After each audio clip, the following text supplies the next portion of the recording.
Well, we can't pressure the West Indies too much to lose this last test match. You know what I mean? With 2 days to play, already trailing by almost 450 runs, the only way out for the West Indies is rain. And not the normal rain either. We need hurricane-like rain, and we need it for 2 days.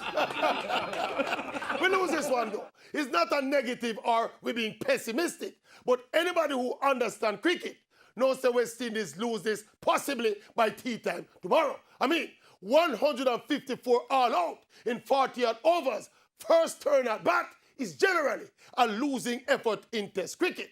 So West Indies will win the series 2-1. I tell you this though, if at the start of this series, somebody did bet me, said the West Indies would beat England 2-1 in this series, I would have bet them my car, my house, and my wife. I'm gonna lose. But seriously though, let us take this series win against the old colonial masters in stride. We played some good, solid Test cricket in familiar conditions. But maybe it's a good thing that we're about to get cut back down to size so we don't get carried away. We win the series, yes, but make we cut out the foolishness. We don't turn no corner yet. No corner, no turn.